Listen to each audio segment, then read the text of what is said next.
glad the timing worked out. As a humongous Nats fan, if this had been last night, I would or tomorrow night, for that matter. Except my family, I have 2 siblings. One who lives in St. Louis and one who lives in Atlanta. So the last couple of days have been very difficult.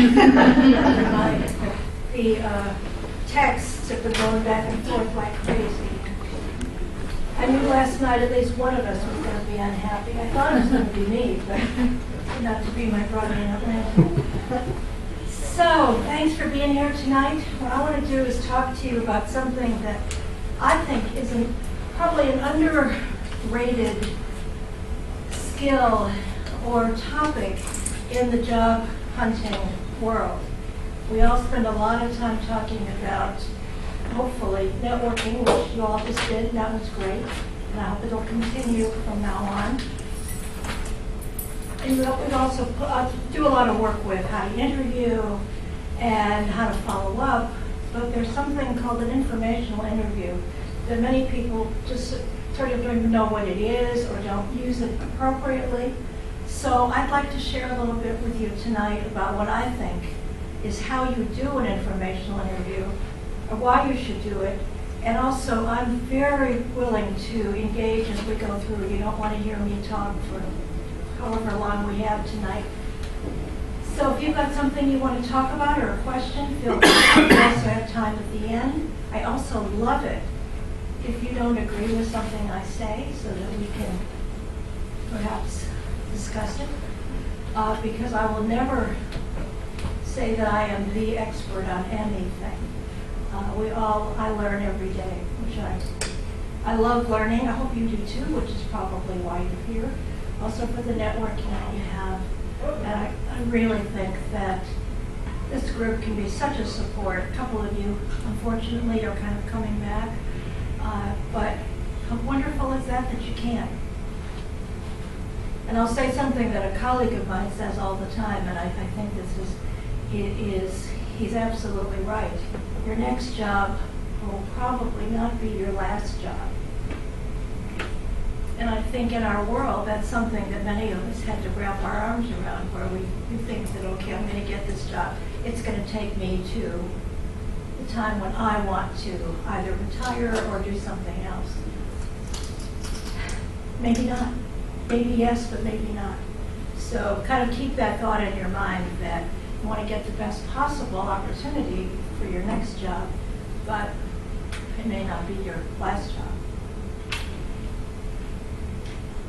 So I want just so we're clear about, we're all on the same page, I thought we'd start with some definitions about what an informational interview is.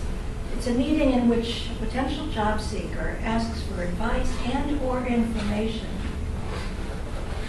And the person that you're meeting with also gets some information about you, but it is not a job interview. Are we clear about that? Could it be a job interview? Sure. Anything can be a job interview. Meeting someone here tonight can be the beginning of starting that kind of relationship. But when you go for an informational interview, your purpose should be that you want to get information about that organization and let them know a little bit about you. So don't think of this as another way to get a job interview. I love quotes. I love this one. I think this is so absolutely right on, and I think Arthur Ashe was a good person. I think he prepared a great deal for the career that he had and the success that he had. The preparation is the key. Taking the time before you make any appointment or make any interview that you go on. So why should we do informational interviews? What would be the point of this? You want to get some information. You want to learn something new, maybe a field that you don't know anything about. You want to maybe focus your own career goals. So several of you mentioned that you're not looking for one thing, that you've got some possibilities. So an informational interview I'm happy to share these slides with you all, so you don't have to take copious notes. It feeds my ego that people are writing things down, or maybe they're making up their... Just do my grocery list. just make me feel good, that's fine. So if you want the slides, just let me know and I'll send them to you. So you want to learn more about that person, that company, that organization, or maybe it's a whole new field for you. What if it's something that you don't know anything about legitimately that you want to get to know about? So an informational interview, asking good questions can get you perhaps more information. Certainly expand your network. If you haven't heard this enough, I would bet that 95% of you in this room will get your next job through networking. It is just, networking can be a variety of things. It includes LinkedIn is your potentially your network, but also it's these kinds of relationships and getting out there. Or your mother. Just you never know where something is going to come from.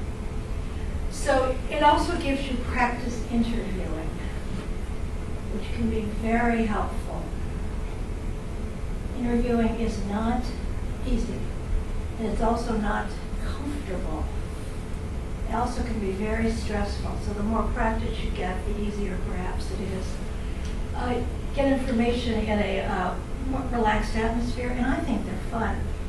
I personally, I'll just share my own situation. When I was looking for a job the last time, I started doing informational interviews and got so caught up in it because I am a naturally extraordinarily curious person and I want to know everything about everybody.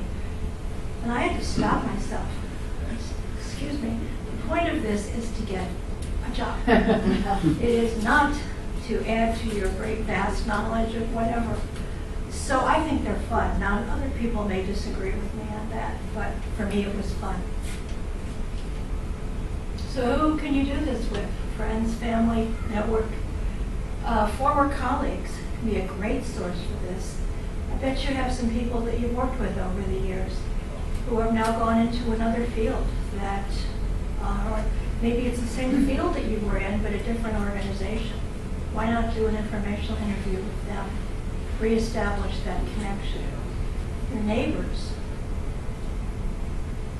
Probably, because most of us live such isolated lives these days because we're always so busy. But anybody have a dog and go to a dog park? Could be a great place for networking. As your dogs are playing, you just ask people around, what do you do? Which is, of course, the Washington opening question, right? I suppose if you're in the dog park, it probably has something to do with your dog first, and then what do you do? But don't overlook people like your neighbors, the friends of your children, other people who might, just people you come in contact with, who might lead you to an opportunity. Know people that have gotten opportunities in the most amazing ways that they would never have thought of. So just don't think that networking is just people that you meet in a meeting, or that you have to go to an uncomfortable networking event with a stack of business cards and meet strangers. Yes, you probably do need to do a little bit of that, but I think there are other ways too, more warm kinds of situations. And then your LinkedIn connections, of course. When I had a boss at Marriott who had only worked, he was a college recruit for Marriott, worked there for 22 years, and then his division, sort of like your situation, the whole division was disbanded. And he didn't have a network. He'd never had a network. He was a college recruit. He'd gone to one company. He was in international finance, had traveled all over the world, great job. Suddenly realized he didn't have a network, and he had to build it from scratch. And he got so good at this, and to this day, and I still see him, he carries his network on a little card that he made up, laminated and everything, of people that he then now keeps in touch with. Because he said, I'll never again be without my network. you find out how important people are. So your network, expand it as broadly as you can. Any of these people that are on this list or categories could be someone you do an informational interview with. So I'm going to give you some tips and then get real practical here for a little bit. You want to have specific questions. You want to have specific questions. This is different from an interview or job interview. You want to go in with specific things that you want to know. You want to set a time limit. I'm going to give you a script in a couple of minutes of just some words you can use. But you want to say, could I just I know you're a very busy person, could I buy you a cup of coffee, 20 minutes, and I've got 5 questions that I would like to ask you. And you have those questions and you stick to it. You want to research the organization so that you know as much as possible before you go in. You want to have business cards. Even when you're a job seeker, I highly recommend that you get a business card. Easy to get, Vistaprint, very, very cost effective, or Office Depot, for maybe under $20 you can get a stack of business cards. But you need something both for networking and for informational interviews. You always want to ask for other referrals while you're there. Is there anybody else that I might talk to? And then you want to follow up. So here are the don'ts. I gave you the do's. Here's the don'ts. Don't hand out your resume the moment you walk in, because that makes it, totally changes the dynamic. Have your resume with you, in case, because they may ask you for it. Don't hand it out the moment you get there. Practice your questions ahead of time. Be comfortable with them. Don't stay beyond your time limit. Frequently, what I find is that people get so engaged in this, and I don't mean you, I mean the person that you're interviewing.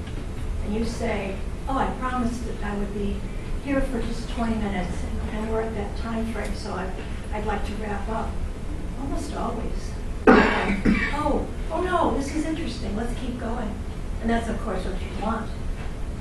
But it has to be their choice. So, of course, you never ask an inappropriate question. And the biggest inappropriate question is, are there any jobs open here that I might have? If they may say, and I've had this happen over and over, when you're in an informational interview, just getting information, where they say, oh, there might be something here that we could talk about. And that's, again, of course, the ideal situation. But you can't manufacture that. Don't forget to ask for other referrals. Some people will tell you that you should get at least 2 from everybody you talk to. I think that's artificial. If you get one good one, that's great. If you get more than one, even better. And of course, always say thank you and follow up.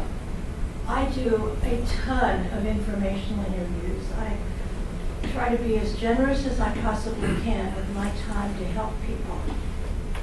But what makes me crazy is how rarely I hear back from those people that I've given my time to. And I think it's wonderful they've gone on, hopefully, do a great job. But I would just love a quick email that says, they don't have to say thank you, which would be nice because I think we all should be polite. But I would just love to know where they end up. Just because it would be helpful. Yes? In terms of asking for the meeting to begin with, you would discuss how long you want the time frame to be. At that point, once you sit down, you say, I only want 20 minutes every time. I would do it when you make the appointment, just so they know. People that do this kind of thing, who are generous people, are typically busy people. Yes? Occasionally some people don't want to do it in person, but they're willing to do it by phone. Sure. And I was just wondering if you had any, special advice for that situation. It's a little harder to establish. It is harder. If you can, see if you can do a Skype or a Zoom or something where you at least got face-to-face. If not, use the phone, but make sure that you are One of the things that's good about the phone is people are more focused. So sometimes it can be effective that you miss that person off, especially if you don't know them. But could you make it work? Sure. Yeah. And, Yeah. occasionally, it doesn't happen too often, but pushing this area, but sometimes you get somebody who doesn't quite maybe they've not had an informational interview before, so they don't quite understand the point of it. Right. Person that you're, like I talked to one gentleman and it was like pulling teeth trying to get even one referral, and I wasn't like, I let it go, but he didn't understand that was the whole point of what the interview was to get information. Well, I think if you explain it as best you can't get inside somebody's head. If they don't get it, they don't get it. But if that happens over and over, you might want to rethink your approach. No, it hasn't happened very often. But Okay, that's yes. So here's the details that I just share with you, so you can kind of have a template to follow. 20 to 30 minutes to me seems like 20 is the minimum you want, maybe 30 is the max, but it could go longer based on if they'll keep going. Some people, when you say, I would love 20 minutes of your time and I've got a few questions, some people will want the questions ahead of time, and there's nothing wrong with that. Send them a quick email with here's the 5 things I'd like to talk about. That keeps focus. And you're probably dealing with someone who's introverted, who doesn't want to be unprepared. Yes, Fred? Yeah, I wondered though, if you invite them to, if you ask, if you only send the questions, maybe they'll just say, oh yeah, and I'll email you some information. Is that a danger, or could that work? I've never had that happen. Could it? Sure, I guess it could. I would then probably push back and say, these are the questions, but I really would love a face-to-face, because I think that would be more advantageous for both of us. But if that's all you can get, at least you'd have something. Okay. Rarely do people take you up, rarely do they take you up on the questions ahead of time. If they'll agree to meet with you, they'll be comfortable. But I just think it's a good thing to offer if you're comfortable doing that. Of course, you want to stay on schedule, do your research, and be as efficient as possible. And that means being prepared, knowing what it is, what's your bottom line. You want to get information, and you want to get some referrals. And you want to make a good connection with that person. So place and time of their choice. I frequently will offer to meet them for a coffee at someplace close to their office. That works really well because they're more focused if they're out of the office. If you make it close to them, obviously you want to make it good for them, not good for you. Tempting as it is to make it all about you, it isn't. Make it as easy for them as possible. If their office is where they want to meet, great. The key is you want to meet with them. But it is interesting to get people who at very high levels in organizations who don't mind stepping out of the office for a few minutes just for a mental break. Should you be prepared with a place near their office in mind, or not necessarily? I think that'd be a great idea, yeah. But I don't think you'd have to go make a special visit or whatever. But you can research coffee shop, There's a Starbucks on every corner, right? Speaking about friends of your kids or neighbors, things like that, is it more normal to meet them in that situation for an informational interview? Like, would you typically meet your neighbors in the neighborhood, or would you typically expect to go meet them at the office, or leave that up to them? I would leave it up to them. If it's, go back to my dog park example, it might be that you have an informational interview sitting on a bench in the dog park. Probably nothing wrong with that as long as you're prepared and you've got, probably don't have the little notepad with you or whatever. Make it as convenient as possible for them. And if they say, I usually get home about 5:30, or if we meet here tomorrow night, Right? Yeah, I wish I could tell you that there's hard and fast rules, that if you do this, this will happen. Pretty much know that that's not the way this works. You just keep trying something to till it is comfortable for you and you get good results. Okay, so we already answered this question about in-person is preferred, but other ways will work as well. We've all gotten used to communicating in non-face-to-face ways.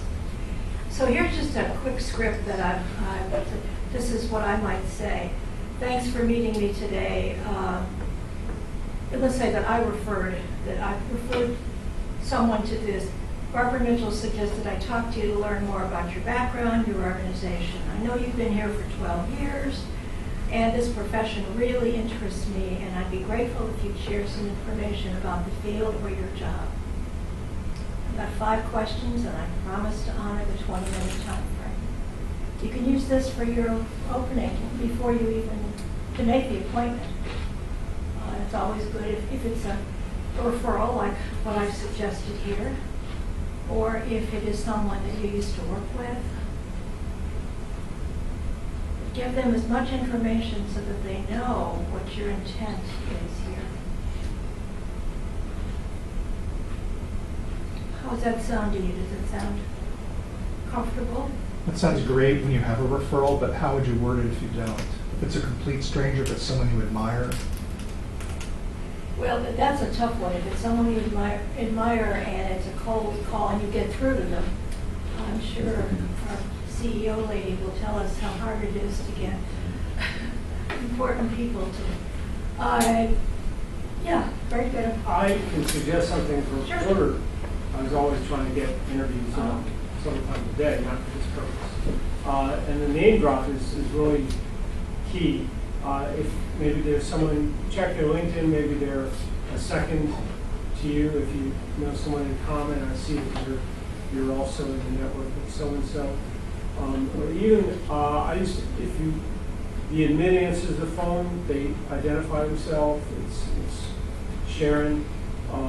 Even dropping that name when you get through, that Sharon said you might have some time today to appreciate you taking the call.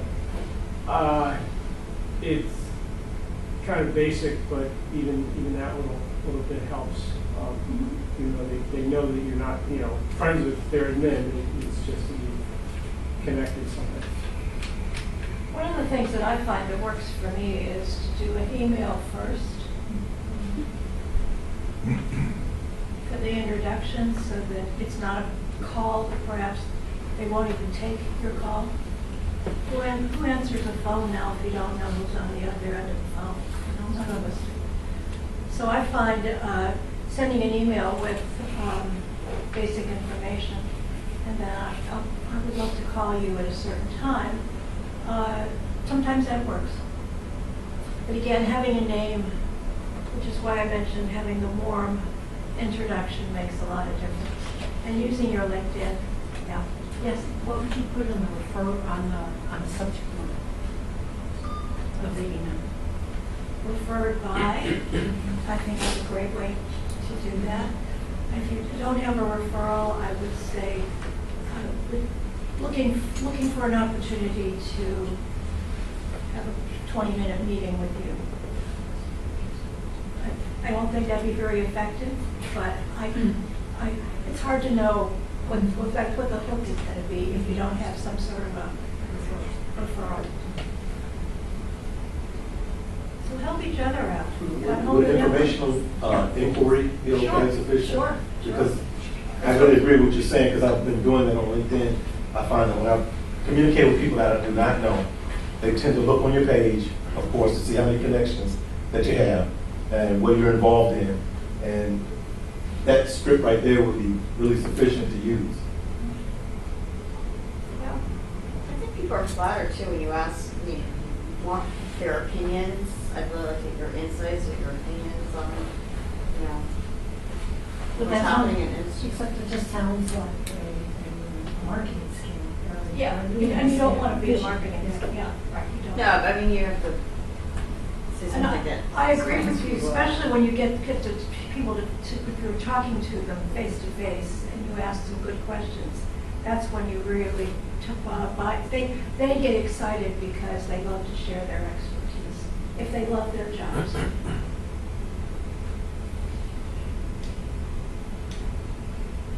So some of the questions that I would suggest you think about asking: how did you get into this field? How did you select this field? Why this organization? That's a wonderful question to ask somebody who's works for an organization. Sometimes you learn a great deal. I've had people tell me how unhappy they are, which is huge because then you know that you don't want to work there either. Should they do that? Probably not, but sometimes you get them at the right moment. Yeah. What kinds of projects do you work on? Well, what do people do here if it's a field that you really know nothing about, that you're interested in perhaps pursuing? And there are so many new fields that are on a daily basis that people are coming up with. And how about this field? Is it growing? And then here's, I think, a really key question. How would my background fit? Which then that means that you need to share a little bit about your background if they don't already know you. So this is where you want to have your, more than your elevator speech, but something that says within a paragraph who you are, what you're looking for, so that you pique their interest. Other questions you might think about: what's a day like here? Can be a very engaging question where you learn a great deal of information. Of course, most people say, well, no day is ever the same, and then you have to, well, just pick a day. How was yesterday like? And hopefully they don't say something like, well, I took the day off tonight. Yeah, which can happen. Those of you that are in communications, you know what it's like to get answers from people. You have to just keep layering it down, right? Yeah. What's at your career path for this kind of position or this organization? You'll get some of this if they tell you their background. Most people love to tell their story. If you get them and let them talk about themselves, because most of us don't get enough chances to do that. Are there locations that have best opportunities for this field? This might be a question you ask if you're mobile, or if you're interested in looking for something in a different part of the country or the world. What skills do you look for when you hire a new staff person? Again, you're not saying, how do I get a job here? But you are gathering some information that will help you know whether or not this is the kind of culture that you're interested in. Because haven't we all learned? I mean, two of you tonight when we did the networking, jobs that may or may not have been the right culture for you to go to.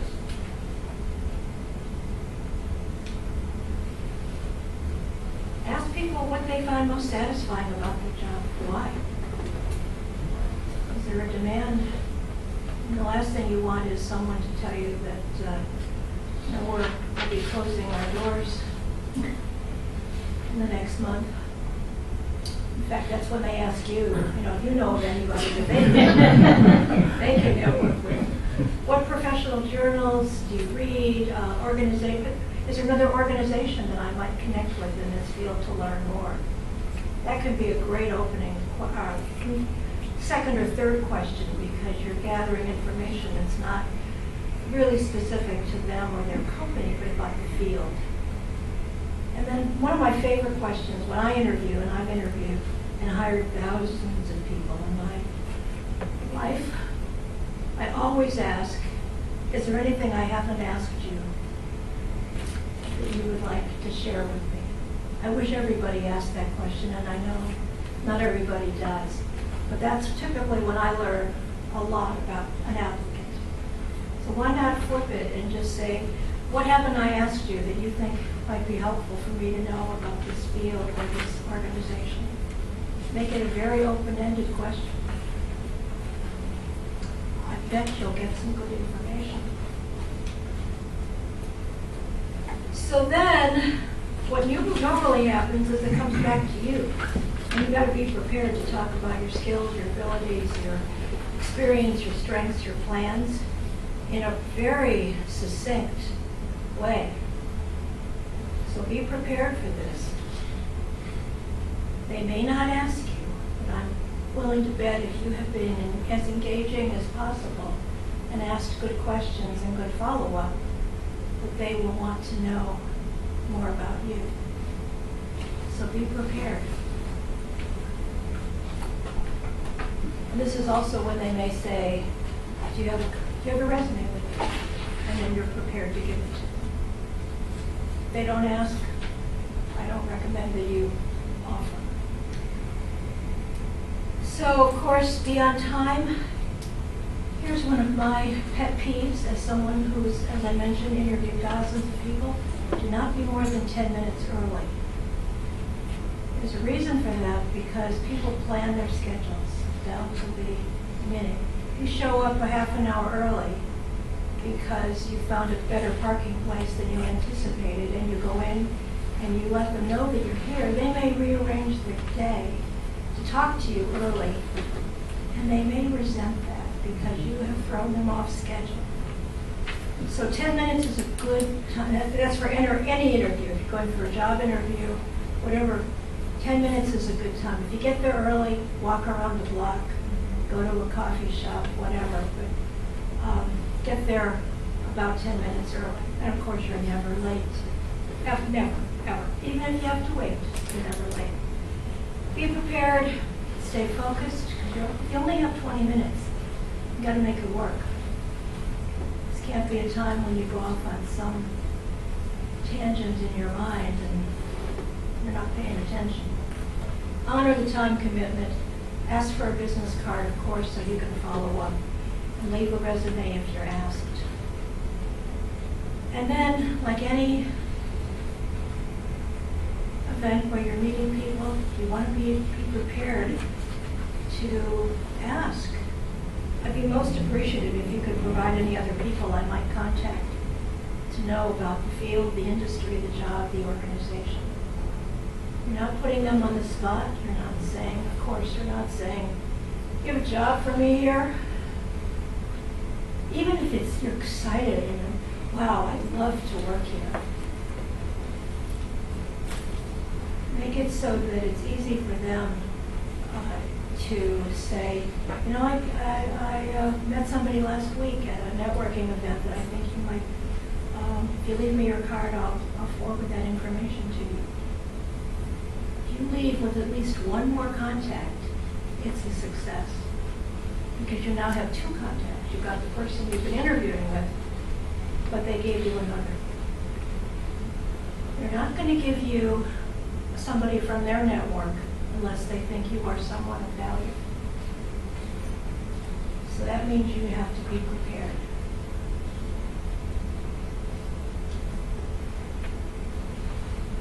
I'm saying, don't, I think it's good to take notes. If you're comfortable doing that, get a business card, give a business card, have your resume asked. And then, of course, what's the golden rule of networking? It's never one-sided. It's, is there anything I can do for you? And you may think right now, I don't have a job, or I'm not in a job that I love. But what a nice thing to say to someone that's just given you their time. Thank you so much for the time that we've spent together. And I would like to make the offer to you if there's ever anything that I can do, or anyone I might introduce you to. Now, of course, if it hasn't gone well, of course, you just kind of perhaps sneak out, I don't know. But it's always good in any networking situation to say, I'm happy to put you in touch with someone that I know in your field or whatever. What can I do for you? It's never. Networking will never be effective if you think it's all about what they're going to do for you. And then keep in touch. I already told you my story, but I love to hear from people that I do interviews with. I want each one of you to connect with me on LinkedIn, and I mean it sincerely.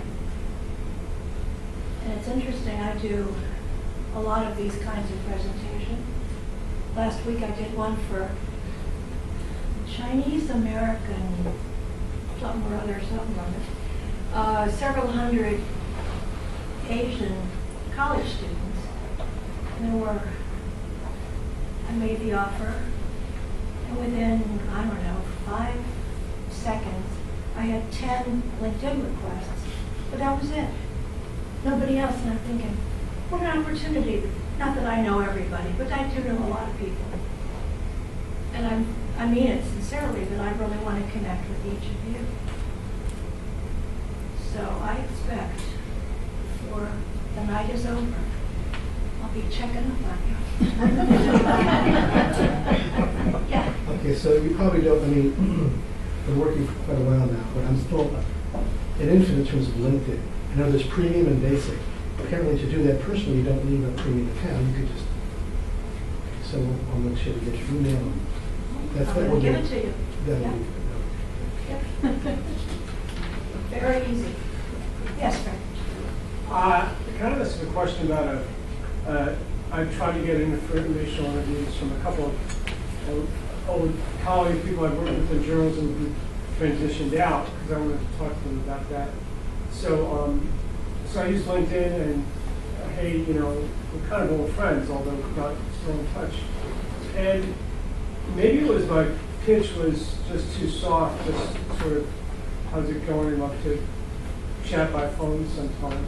And it didn't happen. We just didn't set the time. It didn't make the appointment. And these were, I thought, easy ones, like people who really, knew me and worked with me. I'm not surprised, and I'm disappointed for you and for other people, but I hear this all the time. And I'm going to say something that may or may not resonate with you, but I hear this from a lot of people. The people that I expected to help me in my job search are not the people who are helpful.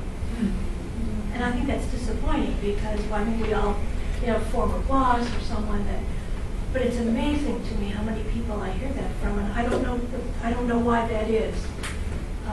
You got a theory? I have a quick Love to hear it. comment. I think that happens because what I've learned is that many people do not have as many connections. I think we put on a lot of facade. A lot of times we're looking for it, we act as though we have a lot of connections and contacts. And in essence, you find that some of the people that you think might have that extension for you really do not. Sometimes it's family members. I know a lot of people that work in the government, and I'd like to try to have an opportunity. And I've asked many a times over, and then you find, well, all you do is go online or something. Yeah. I know how to do that. Tell me something I don't know. So I think Tell you it's, to go to USA Jobs, right? right. So that's my theory. Yeah. Well, then that could very well be. Yes, a couple more theories here. Well, I have a different question. Yeah, okay. Did you have Just other? a suggestion, a follow-up on Okay, that. sure. One is, I put in, do you have time over the next 2 weeks? So limit the time frames. Uh-huh. You That's had, and I might even throw out a certain day or two that are particularly good, but I'm flexible on other days. Also, there are some people though, you should have to personally, they see the world as, I don't know if you call it a zero-sum game, but they don't see things in terms of abundance. Oh, well, if I give you these contacts, then I might not be able to use them myself because then I'll get overused.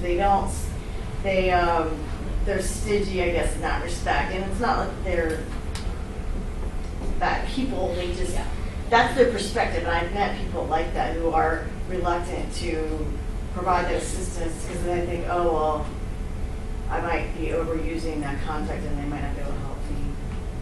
So it's just kind of a weird thing. But And I'll just say something that, I know this is being recorded, so this is for posterity, but those are probably the people that you will hear from when they need.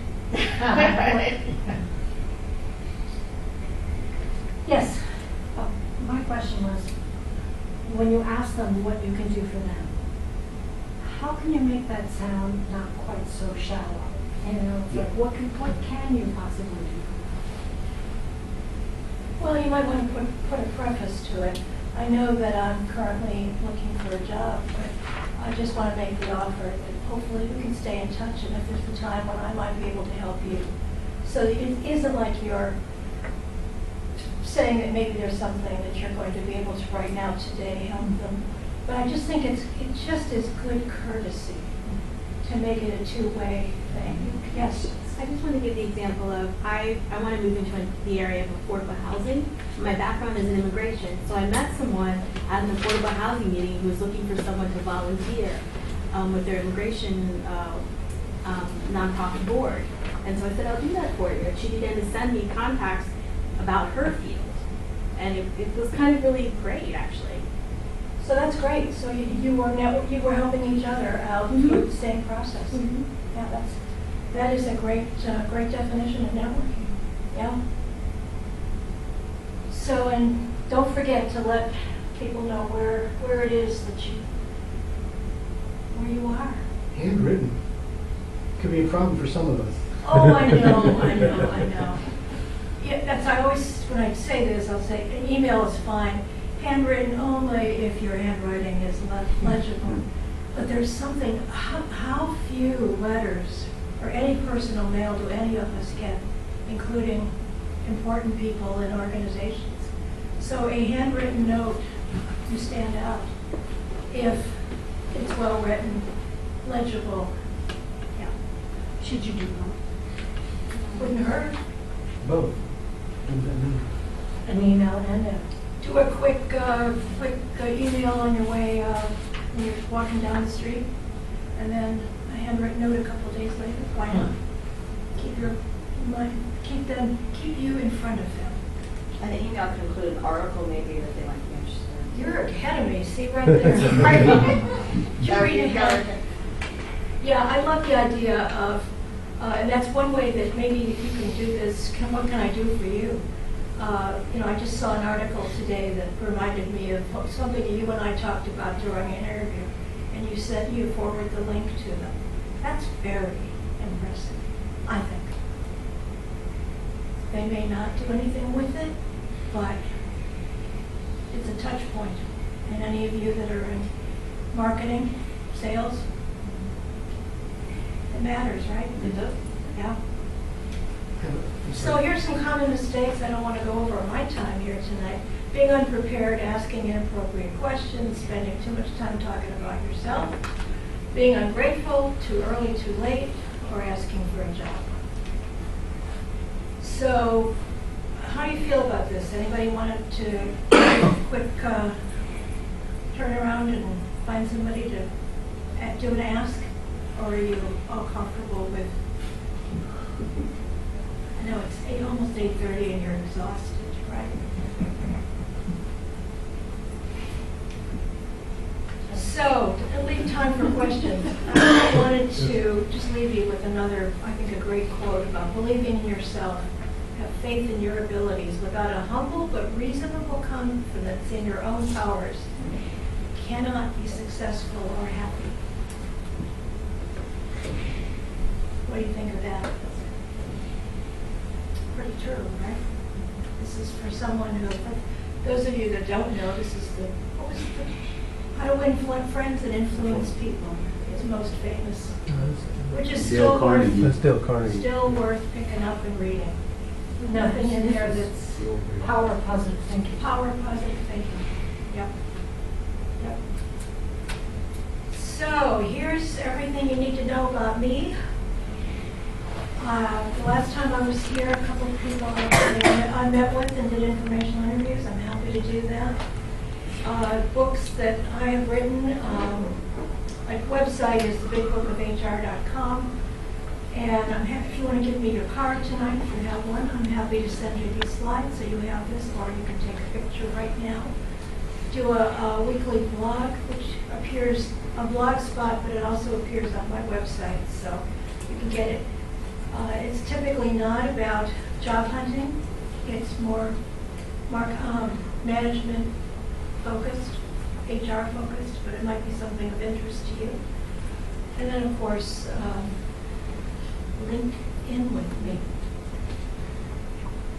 And we've got 7 minutes. Well, 10 questions. Yes. Yeah, 2 questions. Tips for pulling people back in. You said we should be mindful and focused to make sure we don't stray. But if you've got 5 questions and you're 10 minutes in, which I've had happen on the first question, I'm used to reining people in when I'm not asking them for something. So I have difficulty if you're doing me this great favor of an informational interview and you're wandering all over the place.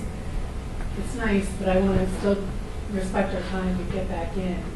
Any coaching on That's that? exactly what you just said is exactly what I would say. I find it if they take a breath, say, this is great, I'm really learning a lot. I do have a couple more questions, but I want to be mindful of your time. And if that, at that point they say, oh, don't worry about it, just keep talking. You've got them. Truth always works. Huh? Yeah. So, and then I'm curious, you said you imagine 95% of us will find our next opportunity through networking. And I always wonder exactly what do you mean by that? I mean that you will find a connection from you. It will probably not be, 20 years ago, you looked in the Washington Post, right? That's where everybody got their job. Then we went to job boards. And certainly Indeed, Monster, all of those are things you should be doing. But I find the vast majority of people that I work with either meet somebody or connect with somebody, may it be 2 or 3 levels down. It comes through someone that they know, who knows someone, who knows someone, who, so that's what I mean by networking. And it can be LinkedIn, certainly. Recruiters are finding people almost, what did I just see recently? It's almost 50% of recruiters are finding most of their hires through LinkedIn now. So your LinkedIn profile is critical. Keep it updated. But that's what I mean by What do you mean that if are you thinking it's that eventually down the network somebody has an opportunity? I mean, I'm not thinking, originally when I don't have experience doing this, but originally I thought, oh, they meet you and they invent a position for you. I don't think No. that's what you mean. They No, just no. happen to know that Yes. we're looking for Yes. someone. And I'll tell you a quick story. A sister of a friend of mine lives in Minneapolis and was laid off from a position. She worked for a company that does, those incentive travel trips that sales organizations use, and I think there's only 2 companies in the United States that do this kind of work, and she worked for one of them. So a pretty narrow job. She let everybody she knew, did all the right things, networking. And then was one morning, she had lunch arranged with a former boss of hers. It was a Friday afternoon. It was 57,000 below zero.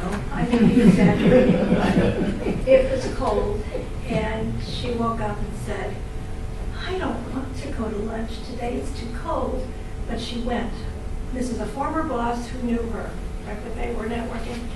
And during the lunch, he slaps his forehead and says, I can't believe I didn't think about this.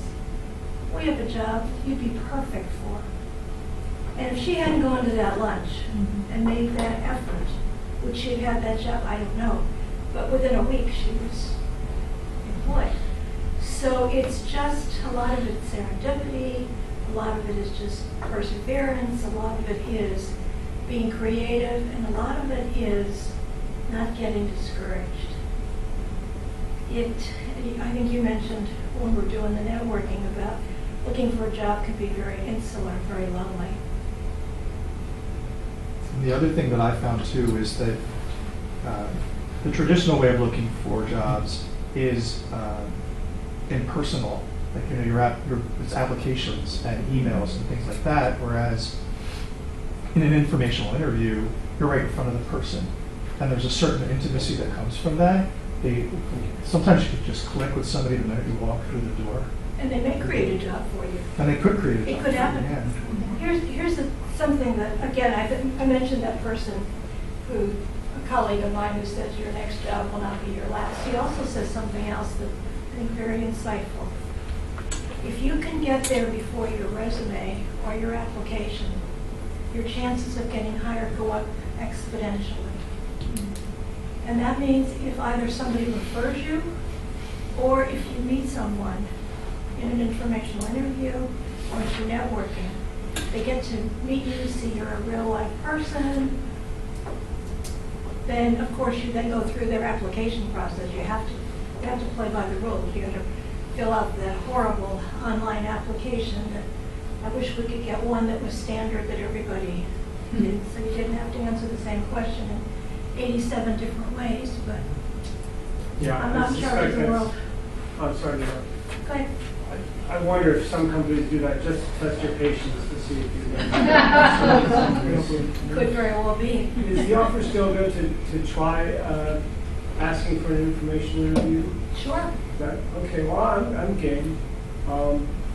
Let's So find a partner and do does it. someone have a communications background or journalism? Dan has a journalism background. Do you have to call you out or anything yet? Sure. Who? Dan? Dan. Okay. Yeah. Hi, Dan. My name is Fred Williams. Nice to meet you.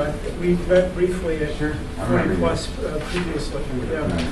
And well, I'm kind of in transition now from journalism, wondering what next I should do, and I'm trying to talk to people who have got, like me, a journalism background, and just discuss, get some information about.